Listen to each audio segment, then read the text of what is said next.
ഏത് അതിസംഖ്യയെയും ഒരു നീളമായി കാണാമല്ലോ. ഈ നീളങ്ങളെല്ലാം ഒരു സ്ഥാനത്ത് നിന്ന് തുടങ്ങുന്നതായി കരുതിയാലോ. ഇവിടെ ഒരു വരയിൽ ഇടത്തേ അറ്റത്ത് ഒരു ബിന്ദുവും അതിന് വലതുവശത്തായി മറ്റൊരു ബിന്ദുവും അടയാളപ്പെടുത്തിയിട്ടുണ്ട്. ഇവ തമ്മിലുള്ള അകലം ഒന്നായി എടുത്ത് വലതുവശത്തുള്ള പല ബിന്ദുക്കളുടെയും അകലം സംഖ്യകളായി എഴുതാമല്ലോ. ഈ വര 0 എന്ന ബിന്ദുവിൽ നിന്നും ഇടത്തോട്ടും നീട്ടാമല്ലോ. 0ന്റെ ഇടത് ഭാഗത്തായി ന്യൂനസംഖ്യകൾ അടയാളപ്പെടുത്താം. എല്ലാ ബിന്ദുക്കളുടെയും അകലം അടയാളപ്പെടുത്തണമെങ്കിൽ അഭിന്നക സംഖ്യകളും വേണ്ടിവരും.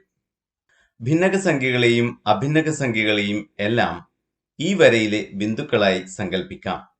മറിച്ച് ഈ വരയിലെ ബിന്ദുക്കളെല്ലാം ഇത്തരം സംഖ്യകൾ കൊണ്ട് അടയാളപ്പെടുത്തിയിരിക്കുന്നതായും സങ്കല്പിക്കാം.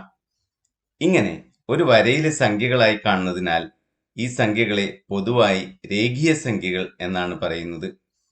സംഖ്യകൾ അടയാളപ്പെടുത്തിയിരിക്കുന്ന ഈ വരയെ സംഖ്യാരേഖ എന്നും പറയുന്നു.